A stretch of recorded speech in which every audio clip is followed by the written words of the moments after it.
Good afternoon, everyone, and thank you for joining today's regional network meeting. My name is Veronica Parker, coordinator with the CAEP Technical Assistance Project.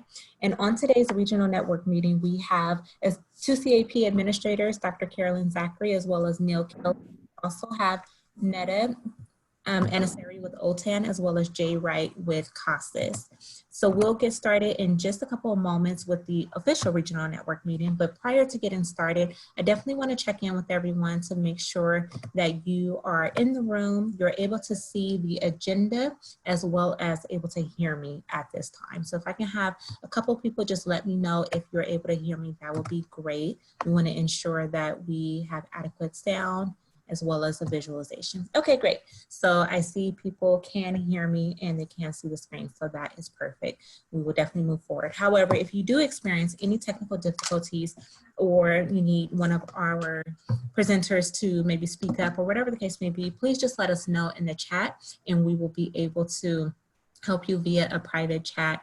So that will be myself communicating with you via private chat to fix whatever issue you may be experiencing at this time. Today's regional network meeting is unlike our other webinars where we are encouraging verbal engagement. So feel free definitely to come to unmute yourself and engage verbally. You do have the option of using the chat to ask questions, to collaborate with one another, to share files, etc. But when it comes to the general structure of today's meeting, you are free to unmute yourself and as well as use your camera if you'd like to. We are taking attendance, so if you logged into today's regional network meeting and you did not use the name that you registered with, please be sure to let us know who you are in the chat so that we can account for you in our attendance. Today's regional network meeting will be recorded and available on the California Adult Education website. So later on this afternoon or tomorrow, whatever the case may be, if you want to share this information with someone else or you'd like to view it again, you will be able to do so. The recording will be made available on that website. So I will turn it over to Neil. I'm not seeing anyone with any issues. I'll turn it over to Neil, who will facilitate today's regional network meeting. Neil? Great. Thanks, Veronica. So we got a jam-packed session today. We have some real well-known and what I would call experts. So what we'll do is we'll hear from the experts first, just an update of kind of what's late breaking news, any updates, and then we'll go back to you guys to see if you have any questions, or we'll have some topics that you want to share about. We'll ask questions and we'll go from there. This is our last network meeting for the quarter. We're planning to do another round probably at the end of summer when everybody's getting back into things, but they've all been a little different, so don't think that this is a cookie cutter approach. So we're going to bring Netta in from OTAN, and she's just going to give us an update on what's happening with OTAN, certain things to watch out for as she has to head off to another meeting. So Netta, why don't you take it away? Thank you, Neil. Hi everyone, Netta Anasari, Technology Projects Coordinator with OTAN. I'm going to ask the room and see how many people have been engaging in some of the OTAN webinars and get 3 or 4 people to enter that in the chat. Have they been finding them useful? Great. Thanks, Christy. Fantastic. I'm glad to hear it. I'm going to actually ask Veronica to stop sharing so that I can share my screen. Our COVID-19 field support page has changed slightly, so I want to kind of show you where you can find some information. All right, thanks, Veronica. Okay, here we go, everyone. So you are looking at the otan.us homepage. And here on this homepage, you can find the top story with upcoming OTAN activities for the week of May 4th. And so this will change every Friday night to give you information on what is upcoming for the following week. But I will go over to the COVID-19 field support page where you will find all your resources here from OTAN, the resource guide and other guides borrowed from other agencies. Resources from CalPro, CASAS, the CDE Adult Education Office, some free and low-cost internet and devices for students. I know that was something that the field was looking at. So we've added this page or this heading so that you can find resources that might be able to help guide you to free and low-cost internet and devices for students, other resources for students, and some more information down here. But the table on the very front of this page used to show you the webinars, the recordings, and the slide decks. But now you'll actually be routed over to a different page by using this link. So to preview previous OTAN webinars, you'll click Previous OTAN Webinars Resources, and it'll take you to this page. And the first one will be the most recent that we just hosted, and that would be the Distance Learning Considerations by Jay Wright, Part 2 on the local assessment policy. You'll find that we have posted his PowerPoint presentation, and then, of course, the hot topic, the remote CASAS pre and post testing that I know Dr. Zachary and Jay Wright will be talking a little bit more about in this meeting, and some other resources coming up. We plan on attaching the video recordings. It just takes a little bit of time to go through video editing, but just to point out that if you see this little logo, looks like a little person inside a circle, it just means that it has not passed OTAN's universal access standards. So that's meeting accessibility standards.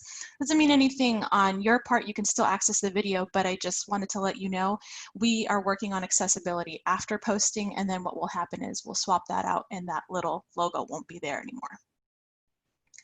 I'm going to go back out to the OTAN page, and we're going to go into the California Adult Ed Training Calendar. And we're going to filter for some of the events that are coming up with OTAN, and I'm going to search. Today we're having, right now, HiSET's best practices. And so I just wanted to bring your attention to a couple of upcoming Flex Your Digital Muscles, OTAN Tech Talks. Common Lit is a literacy program, a reading literacy program that you can access for free. So if you're looking for literacy programs, you can definitely sign up for this one. The famous remote area community hotspot education, that's one that Penny Pearson does. And so we've talked with several agencies about what are the options for those remote locations. And so the Rachel device is also known as the Remote Area Community Hotspot for Education. Penny Pearson is going to do a webinar on that for you on May 11th. So if you are interested on more information for rural areas, definitely register for this webinar coming up. We have a bunch of Googles coming up, and then GED is also helping us with some of their free resources, whether you're a GED testing center or not. And that's all I have for you. I'm going to check and see if there are any questions. But Neil, I'll hand it back over to you. Okay. Netta, there's one question. Will these webinars be available for a long time? How long do you keep them on the website, and then do you archive them for later, you know, if there's too much information on there? No, we do not plan on doing removing them anytime soon. So what you're seeing here on the COVID-19 page, all this previous webinars, this will stay here on this page. All these resources, all the recordings are going to be on our YouTube channel. So you can see that our YouTube channel is here and linked, and all the presentations will be attached. We just have to go through some accessibility items before we post them, but this page is here to stay. Okay, great. All right, so let's move on to Carolyn and Jay. I guess there was a few webinars this week that were highly attended. Do you guys want to maybe give kind of a high-level overview, because we don't want to get into too many details, but and then if people had follow-up questions, maybe we could try to answer some of those questions. Sure, so I'll go ahead and start because I'm going to keep my information brief. As I told Neil when we got on this call, they're cutting a tree down right next door and it's very loud. So I'm going to be as brief as possible and let Jay do most of the talking. But we did have 2 webinars on Monday that were very well attended. Between both webinars, we had almost 900 people in attendance. And the focus was on using CASAS remotely to do pre and post testing. And I'm going to let Jay jump into that. And as for other CDE updates, I know those of you that applied for WIO Title II funds are anxious to know the results of that. We are working through the approval process to be able to post the intent to award, and we can't do anything, notify the agencies either way until we're able to get all of that posted. So we appreciate your patience on that. And I'm going to let Jay take this over. Okay, well, hopefully I won't take it over. I'll just be brief too, but I will we did have some good webinars on the 30th and the 4th. On the 30th, we covered EL Civics COAPs. On the 4th, we covered pre and post testing. I think I'll focus mostly on where the questions have come in here over the last 24 to 48 hours, and that is, we are doing more detailed trainings now at CASAS that will follow up on those sessions from April 30th and May 4th. We gave the EL Civics overview Thursday and the pre-post overview Monday. For EL Civics COAPs, I don't know the exact timeline, but I think the rough timeline should be, we'll be doing a recording of a follow-up, more detail-oriented training that will give more specific steps for how to get started with EL Civics, where to download the checklist and the remote testing agreement, and the specific steps that each agency needs to complete to get started. We'll be doing a recording, I think, Friday for pre-post, and hopefully have that all posted by Monday the 11th for the pre-post testing side. But we'll have recordings for both EL Civics and for pre and post testing that will obviously get into a lot more detail than what we did last Monday or Thursday, with, again, the more detailed steps on who needs to be emailed, which forms need to be completed, and more details about what technical requirements need to be filled.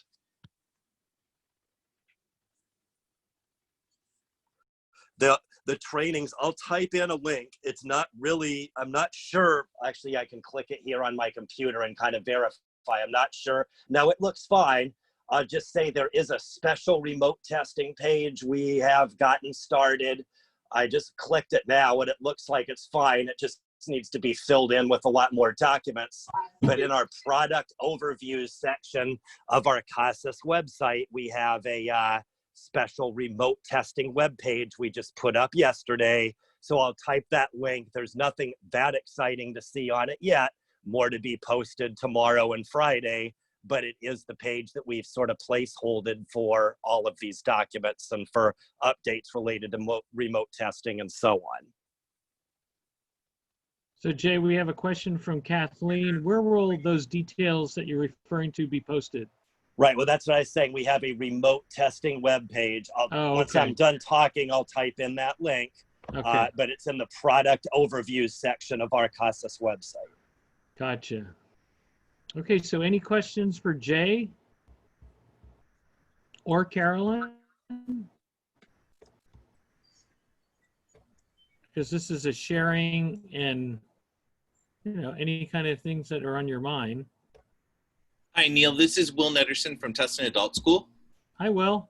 My question would be, we're an agency that is a paper pencil based agency, doesn't have e-testing. So just looking for those guidelines as school ends for us on May 22nd of what we need to be doing for identifying couldn't complete end of the year testing.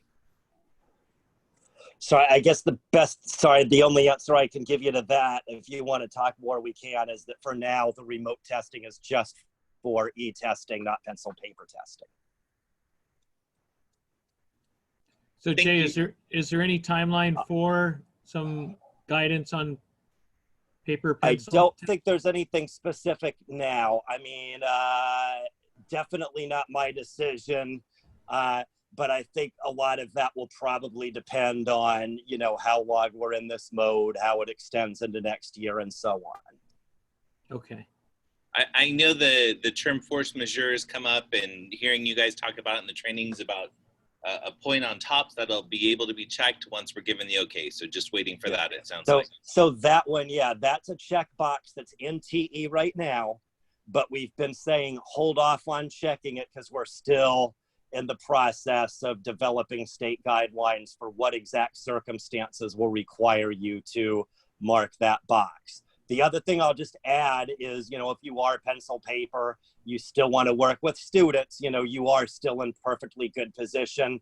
to consider implementing EL Civics co-ops remotely, that, maybe won't be, the same issue for you as it would be given that your pencil paper pre-post.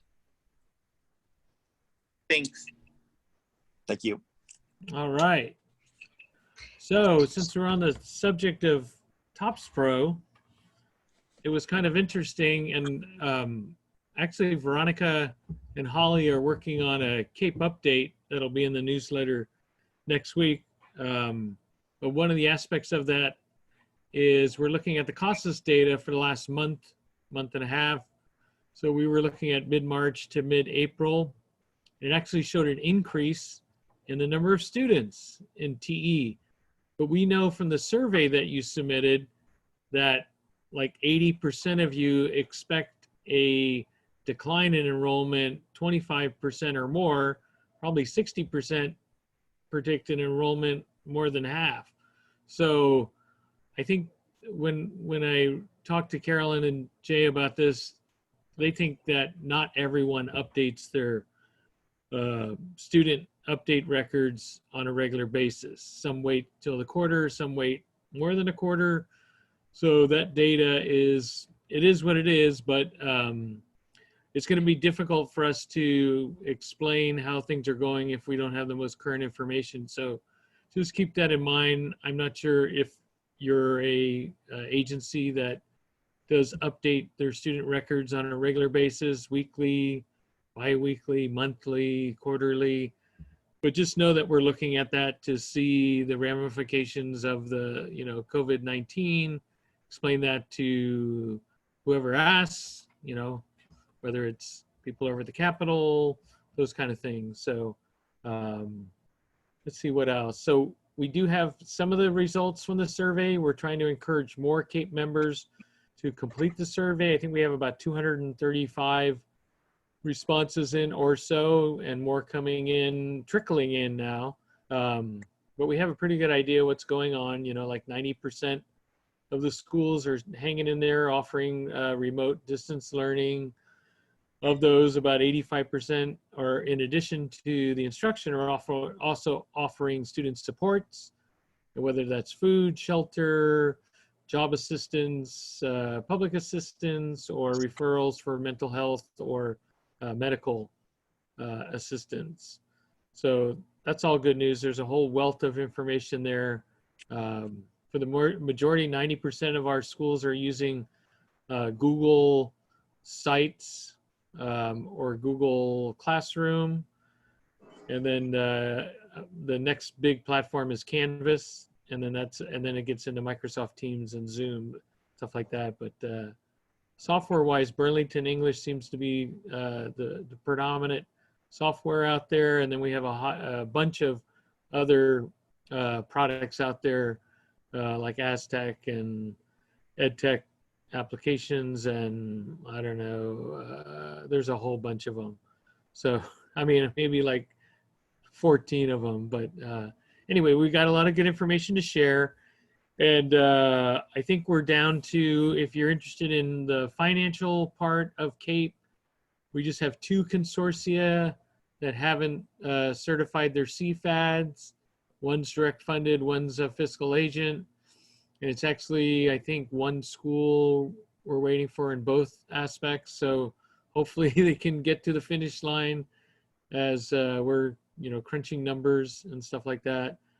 And so I think you've probably heard this before. We're going to wait until the May revise. We've got our CFADs mostly in. We'll have our, numbers for, CAEP disbursement, but we'll have to wait for that May revise a week from Friday to see if anything's going to happen. It's kind of interesting because you hear all these, reports and this and that. And so they're talking about, a hit to the economy this year, but the bigger hit will be next year. So what does that mean to this year's budget? Does that mean like this year we might, not get hit that hard, and then next year it's really bad? So I don't know, we'll have to wait. I mean, so now we're, 9 days away? I think we can all wait 9 days to see how things are gonna roll. And then if there are some adjustments, then we'll have to do a revised CFAD, we give you time to work on that, but the sooner you can get that revised CFAT in, if we go that direction, then we can create that interagency agreement to get the funding out to those K-12 fiscal agents and K-12 direct funded members. It's a little easier to get it out to the community college fiscal agents and direct funded members, but majority of our money goes through CDE out to K-12 members. So that's critical. About 89% of our funding goes out through CDE. So we'd like to get that taken care of. So I just want to pause there to see if there's any questions. We have a question from Rick. Have and will the results of the survey be released? Yes, Veronica is working on that. We should have some information to share in next week's newsletter. And then let's see. Okay. And then there was just a general question. Do we need to go back into the CFAD in NOVA then and click submit and approve if funding changes? So I'm going to bring Veronica in, who is our technical expert in NOVA. She's been certified by Nova University. So Veronica, how would that work if there is a revision to the 2021 allocation? And we kind of went through this last year, but if you can remind everybody how that process worked, I think that would help to maybe lessen the anxiety.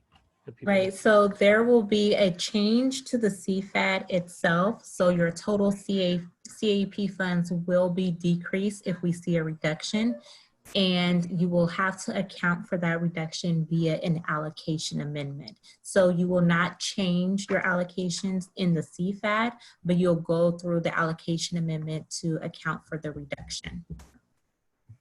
And then you'll submit a revised CFAD with all the members signing off, right? Yeah, via the allocation amendment, all members will have to approve the amendment. Oh, I gotcha. Okay.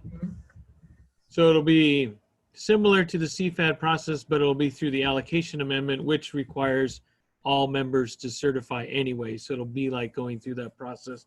It's just using a different mechanism to do so, right? Which is the allocation That's amendment. correct. Mm-hmm. Okay. All right, so hopefully that's clear. If you're not up to speed on NOVA or NOVA Ease, and that's confusing, you can always contact TAP and have them walk you through it. I think this would be more so for the consortia leads to demystify. The members probably will just take direction. And if you have that, we have that revision situation, you'll just have to agree upon what the new allocation amounts would be. So I'll pause there to see if we have any additional questions. Any money questions? Oh, okay. And then Veronica said, I'm more than happy to schedule a Zoom session for anyone who would like to cover any areas in NOVA. So if you want some one-on-one NOVA tutoring, Veronica is available. So feel free to take advantage of that if you seem to be a NOVA klutz or just kind of have trouble working around NOVA.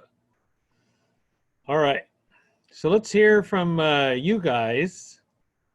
So we've kind of done this several different ways. We've gone by different region or consortia. We've gone by subject matter. We've gone by issues, you name it. So let's hear from you. I know Orange County, I think Orange County's on the line, and so is San Diego County. And then there's people from outside of the area that just love to hear what you guys are doing. And I know you guys have super regional meetings. San Diego maybe more so than Orange County. I don't know if Orange County still has those super regional meetings where all the consortium come together. But let's hear about how you guys are handling this, what's going on. I've heard some great things, but I want you to hear from you guys how you're approaching this and hanging in there. So I'm going to mute myself and let you guys take over the meeting. Good afternoon. This is Sue Donelson, Director of the Saddleback College Adult Education. Hi, everybody. We wanted to give you an update. I know there's a couple other team members, Karima and Jill. They'll be sure to add in. We immediately went into training Karima got everybody trained on our team, the faculty and staff, for online education. People moved in. We are using Canvas. We have a very, I would say, a multi-pronged approach with student support. Obviously, the biggest challenge is getting the students into the classrooms. We created some tutorials in multiple languages. We used Saddleback College's tutorial to use as our resource guide, but we wanted to simplify it for our students. And we have everything translated in Spanish. We have Mandarin Chinese, and then we have a Persian Farsi video that we're really proud of. We hope that this will give the students the confidence by providing the tutorials in their native language. We have wraparound services with our counselors. We have embedded counselors in the classrooms. We have wraparound services for our HSC students. They are enrolling in our classes, even though I know that HiSET testing's working hard to offer. We are a testing location, so we're retaining them with wraparound services in the classes. We embed a counselor. We have a student support specialist that's a liaison to additional resources. Our campus is offering food and mental health, telehealth. We were able to, the campus distributed to the general student population several devices. Carmen, thank goodness, we've got approval to loan out Chromebooks that we had purchased with our WIOA funds. We will continue to provide resources. We find that most of our students are using their phones, and it has posed some challenges.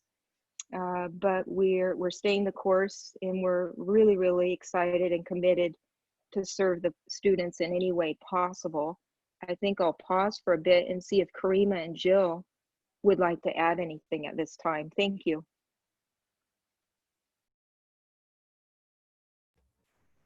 Thank you, Sue. Okay, anybody else like to share? Hi, Neil. This is Denise Cabanilla in Imperial County. So we're on the call too, Fernanda and myself. Oh, welcome.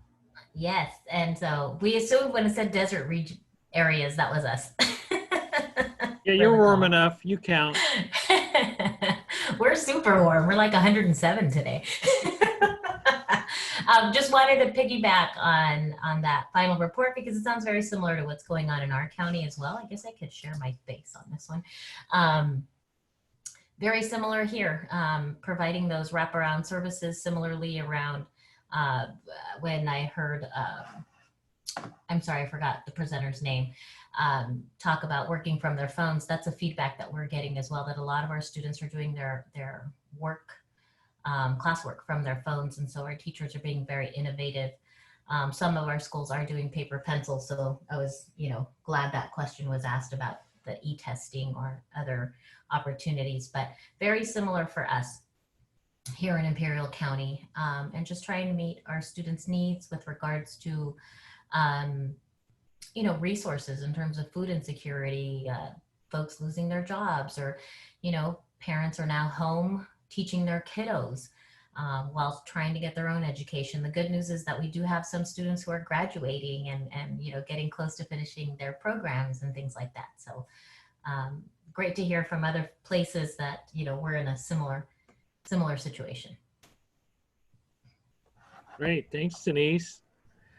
I did post in the chat. Oh, hold on, Liz. I did post in the chat just the many different tools that people are using. So if you want to check out all the different tools, it's not the be-all to end-all list, but it's a good sampling of what's happening in the field. But let's turn it over to Liz. Go ahead, Liz. Hi, this is Liz from Education to Career Network, and Pam's here too. So Pam, jump in at the end or in the middle or in the beginning. So everything that has been shared is really very much what we are doing in our consortium. We really have been trying to get as many CTE classes online as possible, but not all of them can go online or we're able to do it in that short period of time.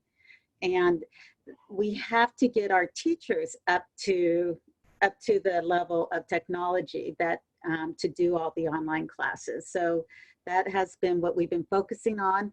And the prime goal is, of course, to connect with students in any way possible. So we want to make sure that we connect with them with any resources on our teacher websites. Our teachers have Zoom meetings for office hours or training. So that has been a big thing in ours, that our district provided professional Zoom accounts to all of our teachers so that they're able to connect at least face to face. And we also have been working really hard to make sure that we connect them with the services regarding emotional.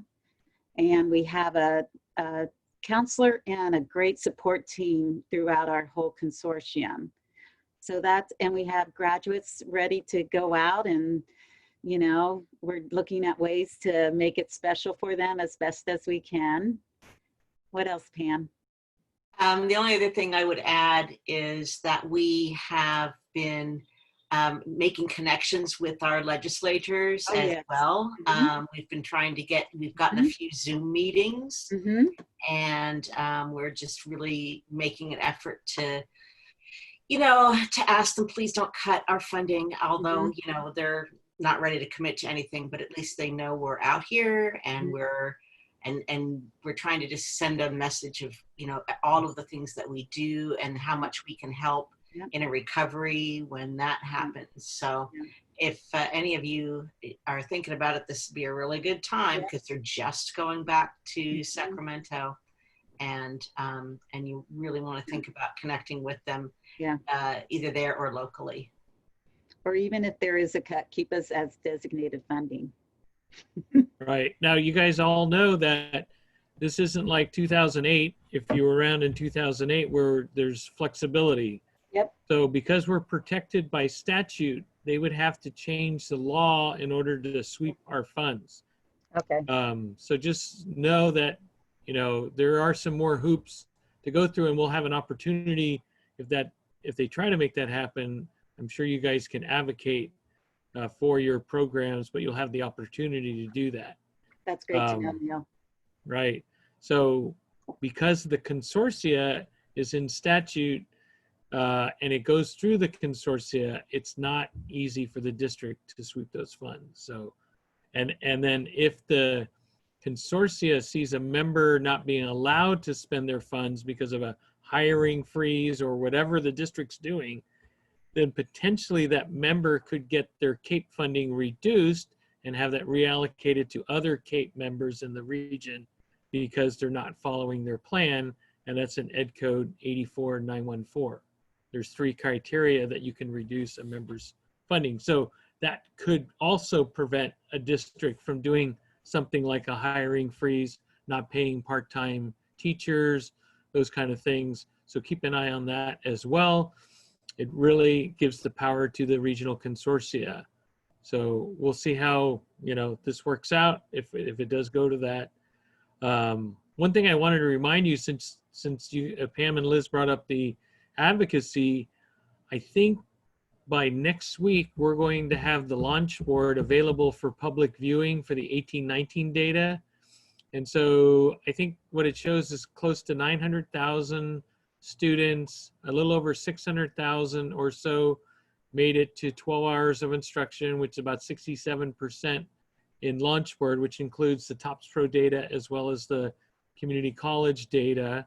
A lot of good new data elements in there, like first-time students, students passing math and English at the college level, as well as passage of an exam, workforce training milestones, a lot of good information. So, and what I'm seeing of those 600,000 or so students that make it to 12 hours, more than half are showing some kind of student progress, whether it's a educational functioning level gain, occupational skill gain, workforce prep milestone, you know, something that's showing they're moving along. And then I think, don't quote me, but over 120, maybe more, are showing some kind of degree, credential, diploma, certificate, which is pretty good out of those, 600,000 students, because that's a long journey to get to that point. So I think our data is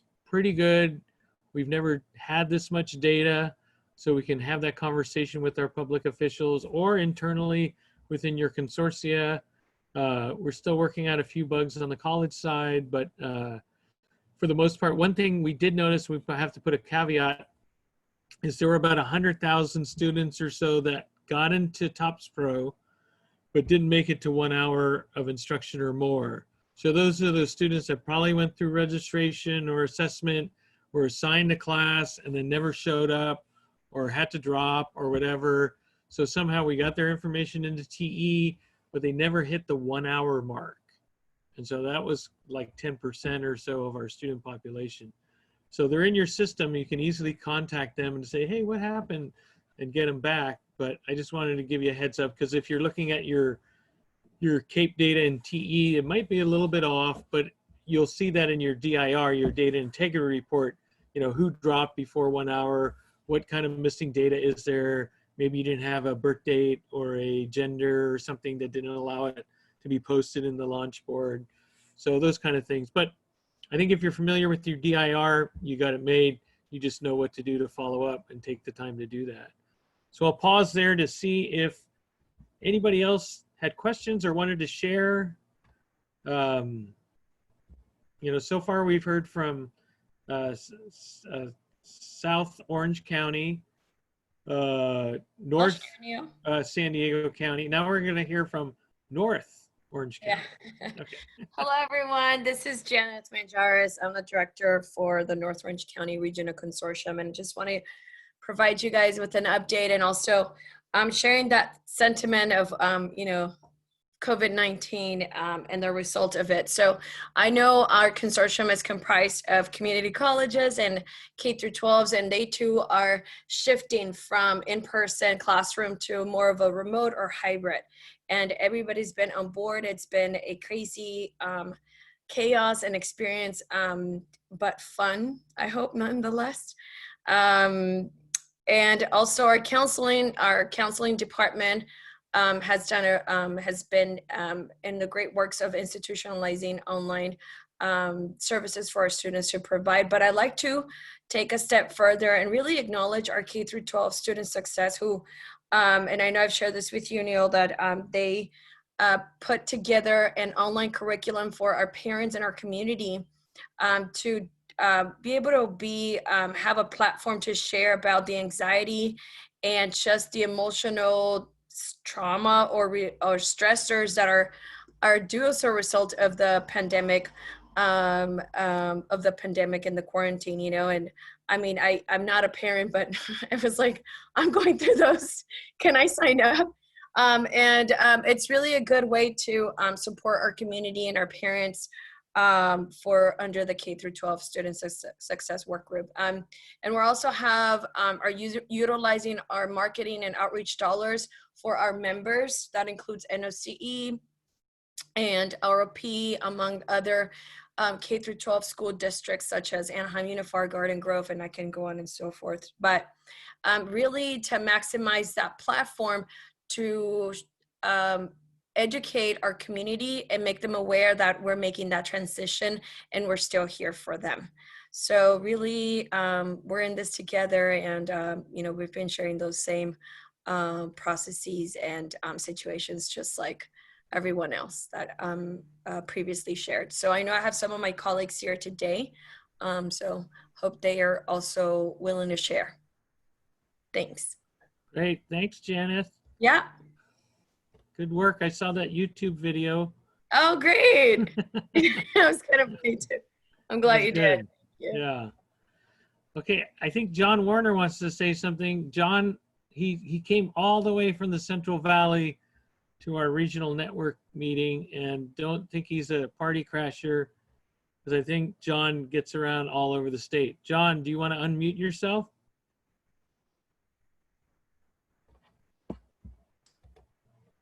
Hello, John? I don't know, Veronica, can you see if John is unmuted? He did want to say something. He is unmuted. Okay.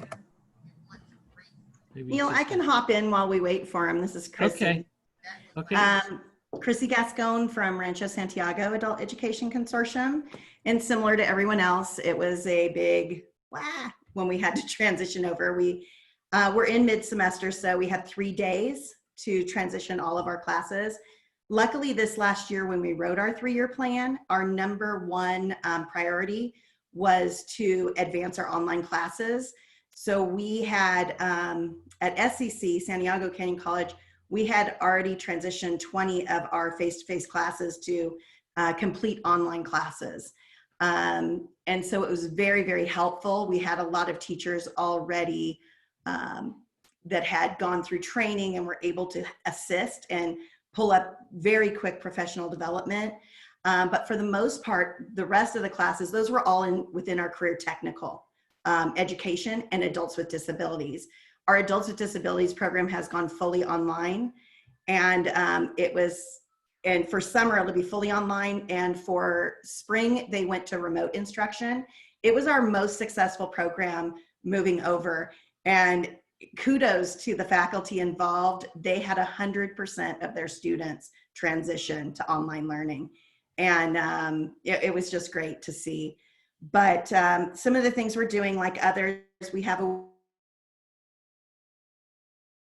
at both of the community colleges, and we have 2 community colleges and 1 K-12 district within our consortium that serve students. We also are at the Santiago Canyon College. We do have a computer loaner program. We have drive-in Wi-Fi, so they can drive in and park in our parking lot and use the Wi-Fi for free if they have no other access. Our counselors are available through Cranium Cafe from 8 in the morning till almost 9 o'clock at night, and they have a live chat similar to via Zoom. Our A&R staff is the same with the live chat, and we just this week were able to connect all of our phones so our A&R staff can now answer the office lines at home and assist students. And then like North Orange, we've continued with a pretty aggressive marketing campaign, and we went ahead and changed most of our emails and flyers that were going out. We changed all the language to include remote learning and online learning, and really trying to adapt to get people the knowledge of what's going on and how we can help. With the online, it was just lucky that we chose that as our number one goal this year. I know at SEC, I think we now have in our non-credit division 75 instructors that are fully Canvas certified. So for our campus, you have to be fully Canvas certified. It's a 120-hour course. So we're really going into summer being able to offer almost any class online. So I think it'll help. We're also doing our fall schedule, and we're going to keep it out of the class, no face-to-face as of right now. Our biggest impact has been on our non-ABG areas, like older adults that are in a higher risk population, but also our medical occupations, our CNA program, personal caregiver, where they have to be in the class or at a clinical location. And those are the ones we're really looking for guidance from this. I was at the CNA meeting, and just hoping to get more guidance on when it'll be safe for students to go back into skilled nursing facilities and other places for clinicals. But that's basically what we're doing. Great. Thanks, Chrissy. It's amazing that you guys, your Adults with Disabilities program is rebounding so well, because I'm looking at the data from the survey, and Adults with Disabilities is one of the top programs that is being hit the hardest.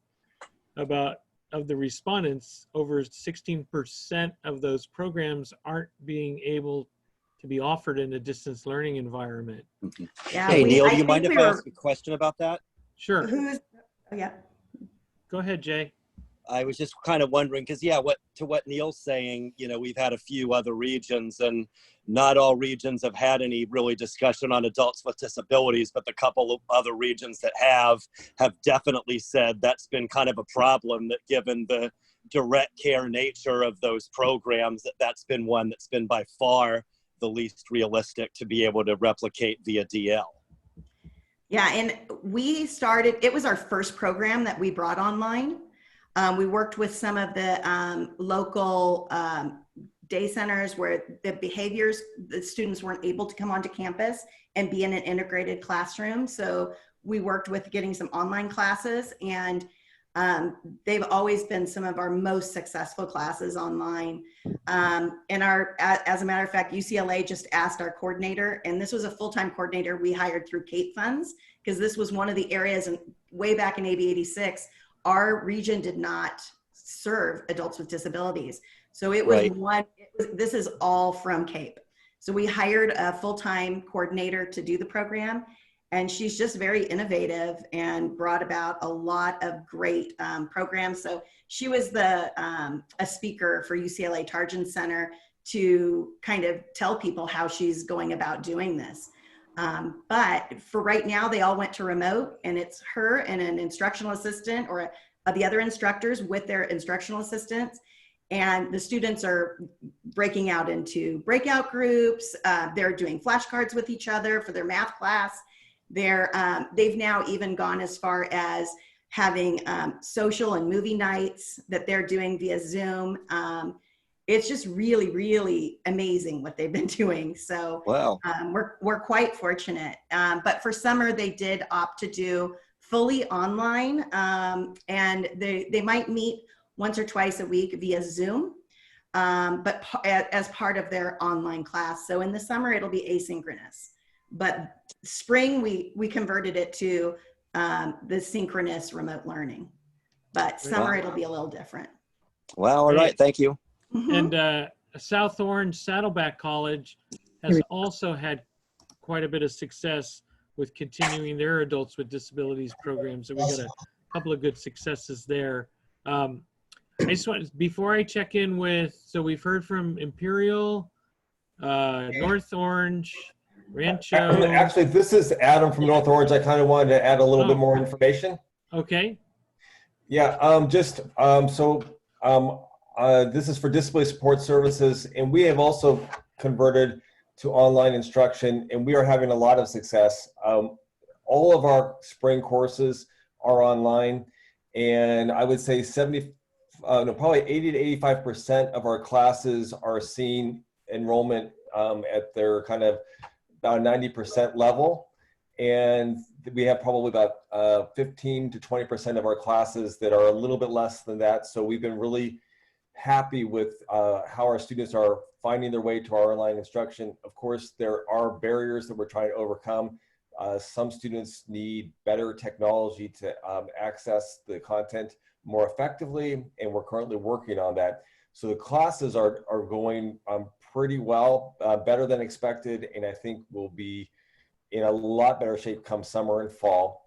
And then we are providing all of our student services online. So our counseling is full bore online, and then our Arise Lab that has been enabled by CAEP has been operating online, both for one-on-one student support, small group student support, office hours, all kinds of wonderful services to students.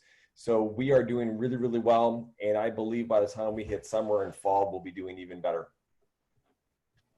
Great. Thanks, Adam. Now, John Warner, I guess, really quickly, John Warner wanted me to read this because he couldn't get on the line. He's having some technical difficulties. He said, thanks for letting me join the party. We're doing much of the same work in the Central Valley to transition, seeing many of the same gaps you are likely experiencing.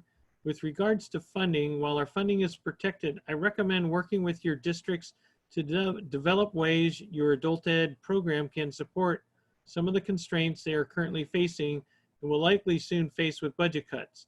We have to stay within our program rules and our allowable uses, but there are ways to support districts within our work in our program areas and how we service the adult population.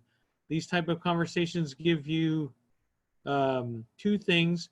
You can constructively help district folks better understand your allowable uses of funds, and two, you can enhance your relevance to your district. So thank you, John. And I cut somebody off. Sorry about that. Did someone want to add something? Hi, Neil. It's Jill from Saddleback College. Hi, Jill. Go ahead. I just wanted to kind of piggyback a little bit on what Sue Donelson, our Director of Adult Ed, was saying. We're super proud of our program. All of our classes are fully online now. And in the summer and fall, they're going to be also. And we've chosen to do the learner mastery model as far as one of the CASA's suggestions on how to assess student learning. And our classes are going to be synchronous and asynchronous. And what we decided to do is in our fall schedule, in the colleges, the formal schedule online, there's going to be a comment line, which is going to say that the class may opt to meet during certain times and certain days. So it'll say either Monday, Tuesday, Wednesday, or Thursday between 9 and 11, for example, or 6 to 8 p.m., for example. So students will have a little bit more information as far as like how many classes they can sign up for. So we're excited about that. And we also were able to send out postcards to all of our fall and spring students, reaching out to those who maybe are not Zooming currently with their teachers and not accessing Canvas. So trying to reach out to students that way. Oh, you're muted, Neil. Oh, sorry. Great. John had a follow-up question on online counseling. If anybody wanted to respond to him in the chat, it was specific to Adam, but I know some other people are doing some online counseling, not necessarily in this region, but in the rest of the state. So maybe you guys are doing some online counseling through Zoom or something like that. So let's see. We've covered most of Orange County except Neil? for Coast, but I don't see Kareem is on the line. Go ahead. Neil, just a quick hi, everyone. Just to add to what you just said about counseling, we have posted pop-in Zoom appointments on our adult ed webpage for counselors. So there's a schedule with the link to their Zoom ID, and students can go and meet using that Zoom ID link. It's posted on the website. Right. Great, thank you. Thank you. So San Diego, so we heard from North. I know Kelly from San Diego proper is on a meeting, but what about anybody from Grossmont, East San Diego County, or down south, the South Bay area, or Maricosta? Want to share anything? Neil. Oh, Guillermo from the desert. Yeah, let us not forget the Coachella Valley. Just to give you a little update. Well, we had an earthquake at 1 in the morning, but I just thought I'd throw that in. But basically, we're doing sort of the same things that a lot of the other members are doing. We had a meeting, at our last meeting, I asked a question, how are we working with online classes? And I was quite surprised to find out that 100% of the members have all their classes converted to online. And College at the Desert has announced that for the fall, they will be fully online. So the rest of the consortium will probably be following the same plan. One thing that did occur that was a surprise was that Coachella Valley Unified is providing free hotspots throughout its district. I don't know what the other members, we have a meeting next week, so I'll find out how they're doing it. But that is a good plus for the students, so they're able to access classes with technology. Great, thank you, Guillermo. Maybe you can help Palo Verde and Copper Mountain if they need any help with that remote learning. Oh, be willing to. All right. Okay, so we got a little bit of the desert. I don't know if, I thought I saw Crystal on, but I don't know if she's still on from South Bay, San Diego area. I'm here. Can everybody hear me? Yes, go ahead. Hi. Okay, so for Southwestern College, they kind of made the decision to go online pretty quickly. So they've been doing that for quite some time. They're using Canvas and Zoom for both their credit and non-credit programs. Their summer session is all set up for online, and they're thinking about going in the fall too, online. For Coronado Adult School, they're a very small program, and they were able to offer laptops for their adult school students who needed them. So that was pretty nice.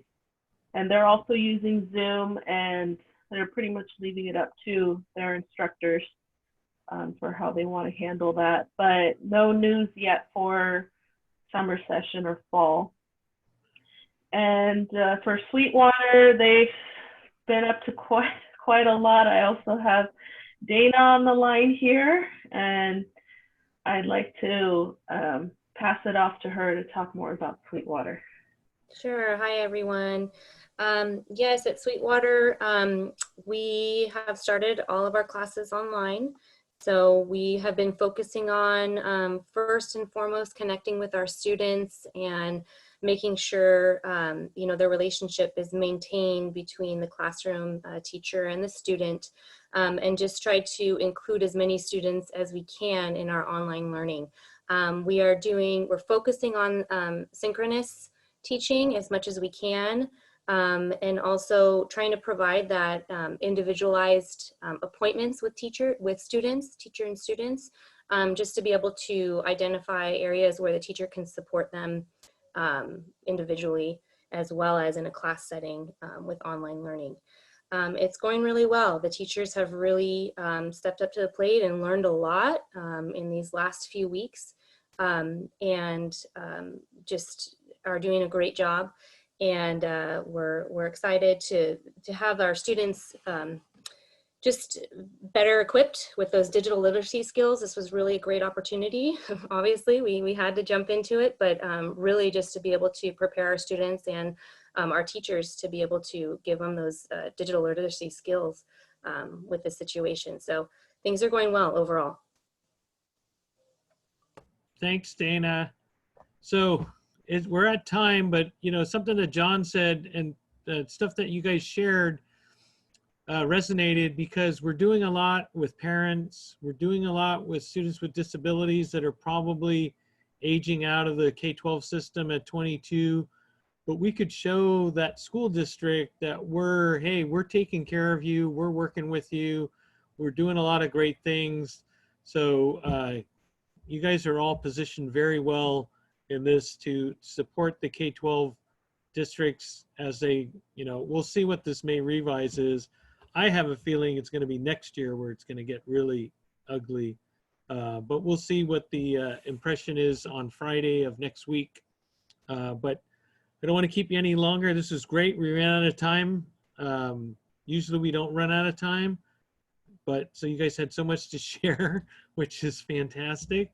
But I'll let Jay or Veronica, any closing comments? And I appreciate everyone that was on the call today and sharing, and we're all doing well, and we'll keep sending out information to you to support you, and wishing you all the best.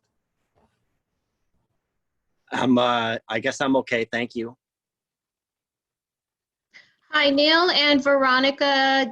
This is Gloria Earl. I have been kind of in the background listening to all of the wonderful calls you two have been hosting. I've been a part of all of them. My name is Gloria. I'm with the California Workforce Development Board, and collaboration is a huge thing right now, right? But you all have just really paved the way on how to address a crisis situation. And being a part of this calls, all of the innovation that I've heard, all of the systems, the flexibility, just everything that you all are doing. I am here in Sacramento, definitely highlighting it from a workforce perspective. I'm really trying to get our workforce boards on board. If you haven't connected with your CAEP, you're missing out, because they are game changers. They're leading the way right now, and they are making moves. So if anything, I wanted to make sure that I did let you all know that I have been here. I am listening. I am taking notes. I am sharing. And I do want to let you know, just personally, I appreciate everything that you all are doing for these are our friends, our family, our community. It is our state, and it's people like you really show and put forth effort every day to show compassion to those that are suffering most as a result of this pandemic. So if anything, thank you all so very much. I appreciate you all, and continue the great work. Thank you so much, Gloria. That's so nice to hear. I think we all can say thank you so much for coming in and listening and seeing how we're doing. And we look forward to working and strengthening that partnership with workforce development boards. I'll let Veronica close out. Okay, thank you, Neil, and thank you to everyone for participating in today's regional network meeting. As Neil stated before, we will continue on with the regional network meetings, so we'll be setting those up relatively soon. If you haven't registered already, please be sure to do so for our Friday office hour. That's another opportunity to come online with the entire state and continue the conversation. I also posted other links in the chat.